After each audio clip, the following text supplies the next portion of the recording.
때는 17세기 유럽의 어느 화창한 오후, 한 귀족 부인이 우아하게 거리를 걷고 있었습니다. 그런데 갑자기 위에서 뭔가 쏟아집니다. 네, 오물입니다.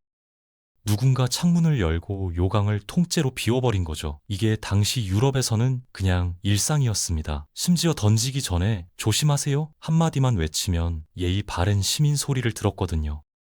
로이 14세의 베르사유 궁전도 별반 다르지 않았습니다. 그 화려한 정원, 사실은 귀족들의 노천 화장실이었으니까요. 지금부터 우아함 뒤에 철저히 숨겨진 중세 유럽의 충격적인 위생 실태, 낱낱이 파헤쳐드립니다.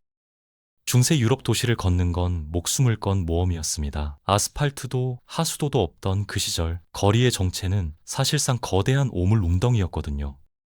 당시 시민들은 집 안에서 요강의 볼일을 본 뒤 가득 차면 그냥 창밖으로 확 던져버리는 게 일상이었습니다. 던지기 전에 가르드 루 가덜로, 즉 조심하세요 한마디만 외치면 그걸로 에티켓 완료였죠. 맞은 사람은 그냥 재수 없는 거고요.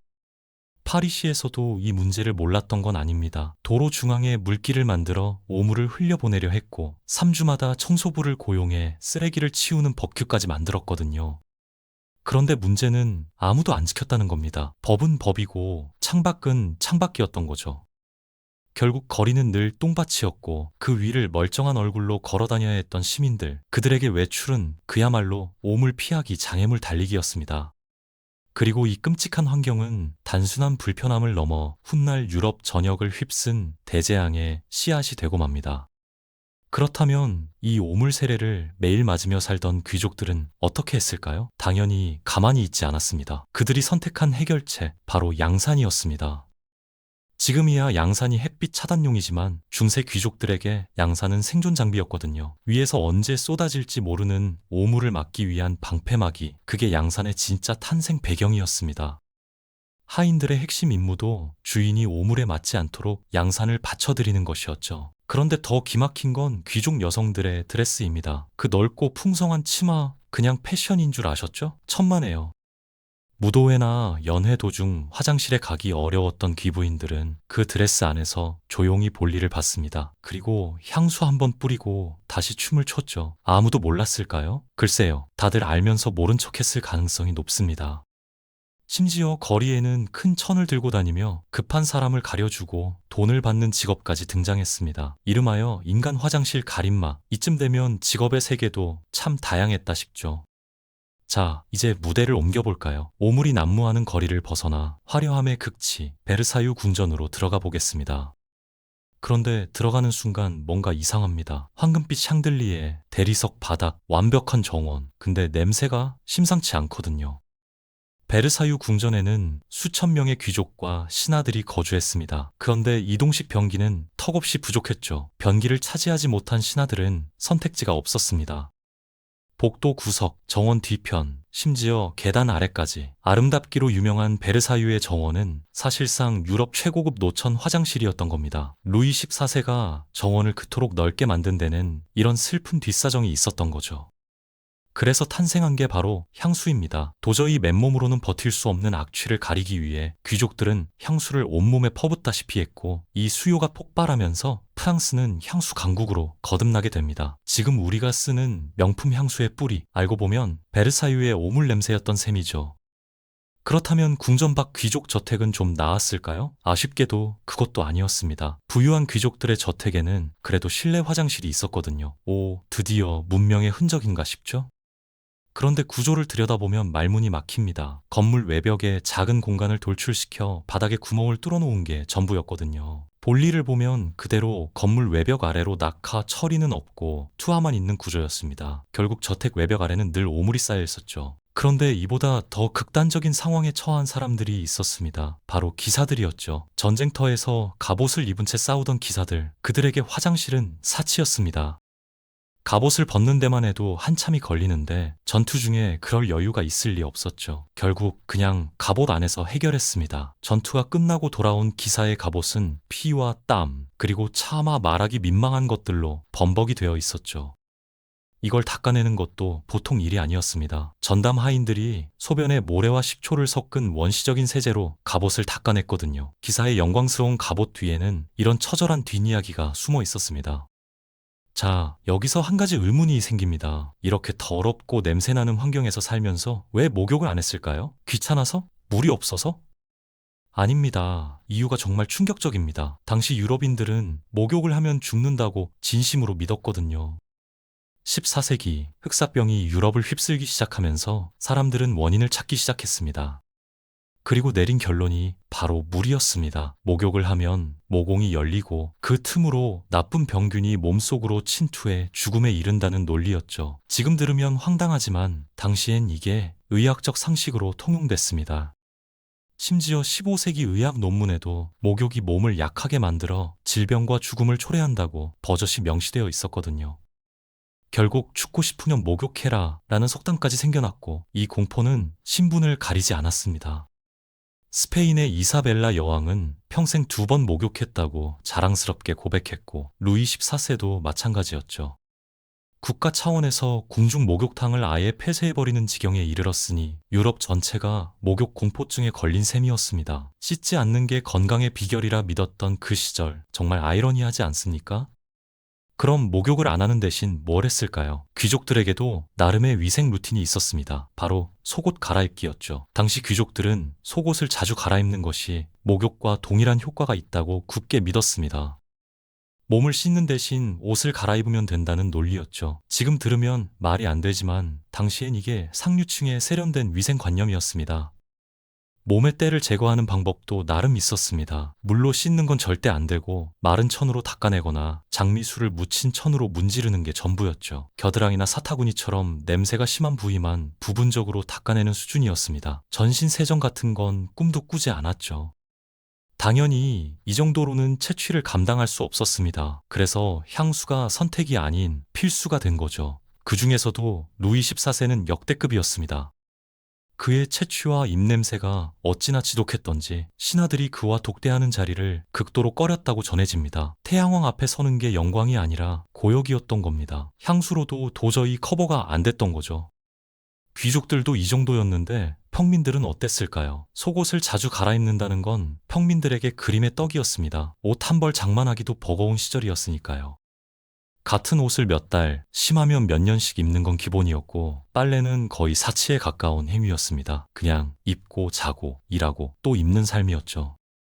그런데 여기서 더 놀라운 반전이 있습니다. 당시 사람들은 몸에서 나는 지독한 냄새를 오히려 건강의 증거로 여겼거든요.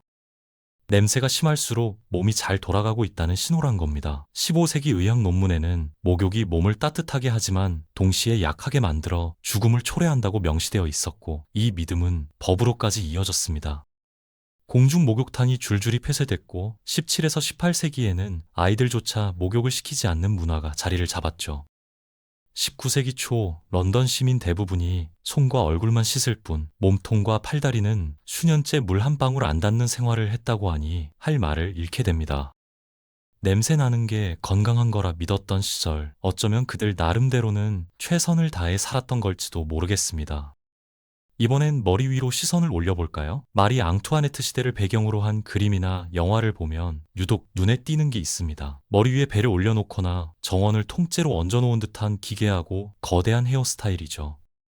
당시 귀족들 사이에서는 머리를 높게 올릴수록 고귀하고 세련된 사람으로 여겨졌거든요. 그런데 이 헤어스타일의 비밀 재료가 좀 충격적입니다.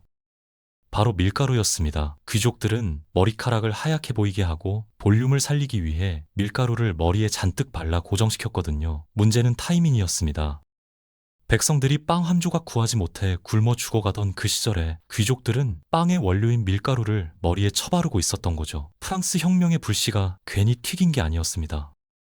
더 큰 문제는 그 다음이었습니다. 밀가루를 바른 채로 머리를 감지 않으니 머리카락 속은 이와 벌레의 천국이 됐거든요. 귀족이든 평민이든 가리지 않고 머릿속에 이가 득실거리는 건 일상이었고 가족끼리 모여 서로 머리를 뒤져가며 일어봐주는 풍경이 당시엔 지극히 평범한 저녁 시간이었습니다.